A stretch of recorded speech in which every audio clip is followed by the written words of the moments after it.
अब से पहले नहीं हुआ वो तमिलनाडु की राजनीति में धाक जमा चुके थलपति विजय के साथ हो रहा है।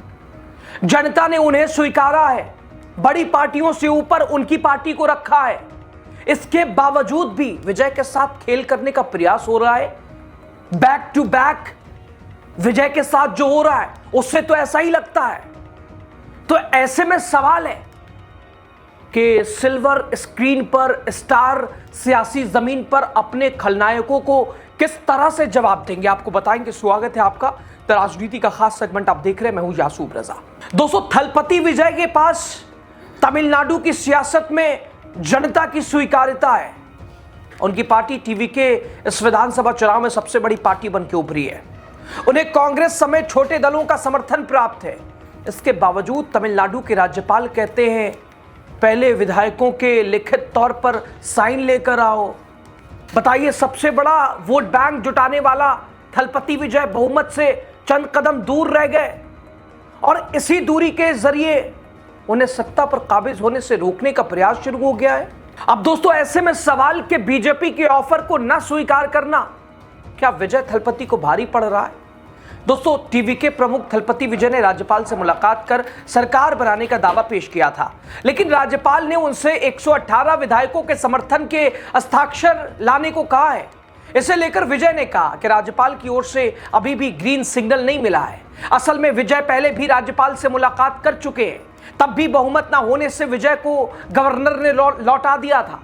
विजय ने जब दोबारा मुलाकात की तो गवर्नर ने फिर से वही बात दोहराई कि पहले 118 हस्ताक्षरों को लेकर आइए, अभी भी हस्ताक्षरों की कमी है।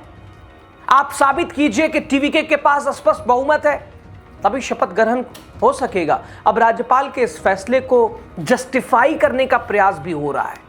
कहा जा रहा है कि राज्यपाल का यह रुख इसलिए है कि सरकार बनने के बाद कोई अस्थिरता ना हो, इसलिए शपथ से पहले अस्थायी बहुमत का भरोसा जरूरी है।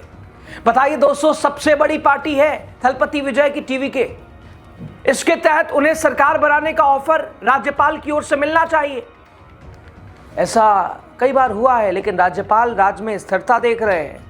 अब ये स्थिरता है या फिर बीजेपी के ऑफर को स्वीकार ना करना है, कुछ तो है। इस बीच सामने आया है एआईएडीएमके नेता पलानीस्वामी ने भी राज्यपाल से मिलने का समय मांगा है। वहीं डीएमके खेमे से यह खबर है कि वीसीके प्रमुख ने मौजूदा सीएम एमके स्टालिन से उनके आवास पर मुलाकात की है। वीसीके जल्दी ही टीवीके के साथ गठबंधन पर अपना अंतिम फैसला घोषित कर सकती है। सूत्रों के मुताबिक डीएमके ने संकेत दिया है कि अगर वीसीके टीवीके के साथ जाना चाहती है तो पार्टी उसे रोकने की कोशिश नहीं करेगी। दूसरी ओर सीपीआई की तमिलनाडु इकाई ने राज्यपाल के रवैये पर सवाल उठाया है और कहा कि संविधान के मुताबिक सबसे बड़ी पार्टी को विधानसभा के फ्लोर पर बहुमत साबित करने का अवसर मिलना चाहिए। सीपीआई ने कहा कि टीवीके को शपथ से पहले बहुमत साबित करने के लिए मजबूर करना उचित नहीं है। राज्य में यह चर्चा भी थी कि तमिलनाडु के राज्यपाल केरल जा सकते हैं, लेकिन लोक भवन ने साफ किया है कि राज्यपाल फिलहाल चेन्नई में ही है और अभी केरल यात्रा की कोई योजना नहीं है। कुल मिलाकर तमिलनाडु की राजनीति अब 3 सवालों पर अटकी है। दोस्तों, क्या थलपति विजय 118 विधायकों का समर्थन जुटा पाएंगे? क्या वीसीके उनके साथ जाएगी? और क्या राज्यपाल सबसे बड़ी पार्टी को फ्लोर टेस्ट का मौका देंगे या पहले ही बहुमत के दस्तावेज प्रमाण पर अड़े रहेंगे? दस्तावेजी उधर कम्युनिस्ट पार्टी ऑफ इंडिया की तमिलनाडु राज्य कार्यकारिणी ने एक बयान जारी किया है। कहा है कि राज्यपाल को संविधान के अनुसार काम करना चाहिए। सीपीआई ने कहा कि चुनाव में किसी भी दल को स्पष्ट बहुमत नहीं मिला, लेकिन टीवीके 108 सीटों के साथ सबसे बड़ी पार्टी बनकर उभरी है। ऐसे में संवैधानिक परंपराओं के मुताबिक टीवीके को सरकार बनाने और विधानसभा में बहुमत साबित करने का मौका मिलना चाहिए। दोस्तों, सीपीआई ने अपने बयान में सुप्रीम कोर्ट के एसआर बोमई फैसले का हवाला देते हुए कहा कि बहुमत परीक्षण सदन के पटल पर होना चाहिए, न कि राजभवन में। पार्टी ने राज्यपाल से संविधान और सुप्रीम कोर्ट के फैसलों की भावना के अनुरूप निर्णय लेने की अपील की है। और दूसरी ओर एआईएडीएमके विधायकोों को लेकर भी बड़ी हलचल सामने आ रही है।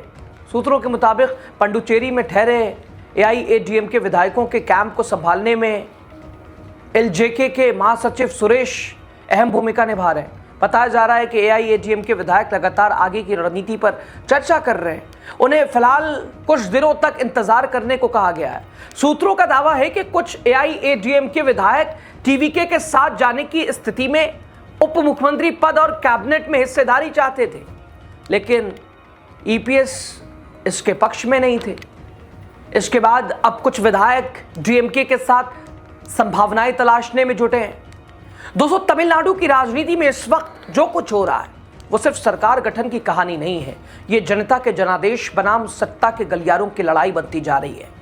क्योंकि सवाल सिर्फ इतना नहीं है कि थलपति विजय मुख्यमंत्री बनेंगे या नहीं बनेंगे। सवाल यह है कि जब जनता ने सबसे ज्यादा सीटें देकर किसी नेता को नंबर 1 बना दिया है, तो फिर उसे सरकार बनाने का पहला मौका देने में इतनी हिचकिचाहट क्यों और कैसे, किसके कहने पर? आखिर डर किस बात का है? देखिए, विजय कोई बैकडोर से राजनीति में नहीं आए। उन्होंने जनता के बीच जाकर वोट मांगा है, लोगों ने उन पर भरोसा किया है। तमिलनाडु की 2-2, 3-3 दशक पुरानी पार्टियों के बीच अपनी पार्टी TVK को सबसे ऊपर पहुंचा दिया उन्होंने, जनता ने पहुंचाया। 108 सीटें कोई छोटी बात नहीं होती है। यह सिर्फ सीट नहीं है, यह जनता का भरोसा है। यह संदेश है कि तमिलनाडु बदलाव चाहता है, नई राजनीति चाहता है, और उस बदलाव का चेहरा अगर कोई है तो वो थलपति विजय है।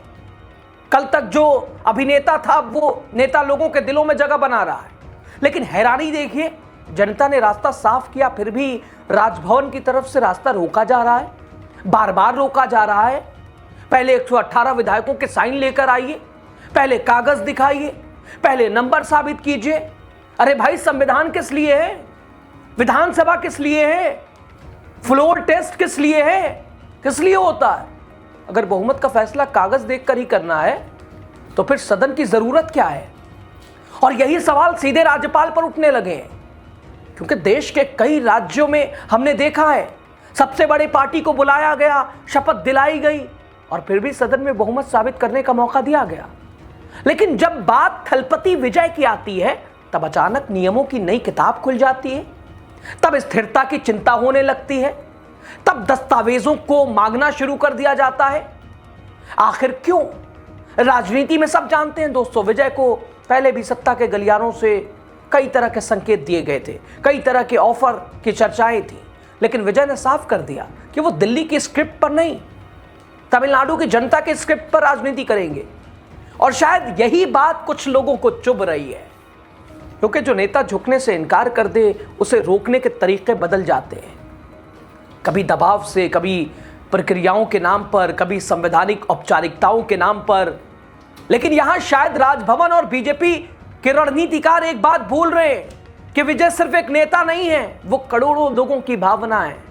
जिस आदमी को लोग पर्दे पर अन्याय के खिलाफ लड़ते देखते रहे हैं और देखते हुए बड़े हुए हैं, अगर वही आदमी असली राजनीति में सिस्टम से टकराता दिखे तो जनता उसके पीछे और मजबूती से खड़ी हो जाती है। और अभी तमिलनाडु में वही माहौल बनता दिख रहा है।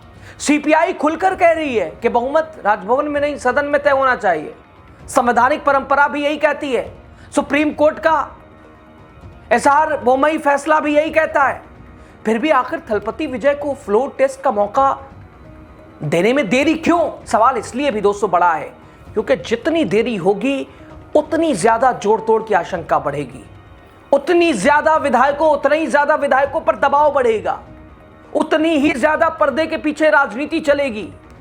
लेकिन अब तमिलनाडु देख रहा है, जनता देख रही है, सबसे ज्यादा खुद थलपति विजय देख रहे हैं कि चुनाव के मैदान के बाद असली लड़ाई अब सत्ता के गलियारों में शुरू हुई है।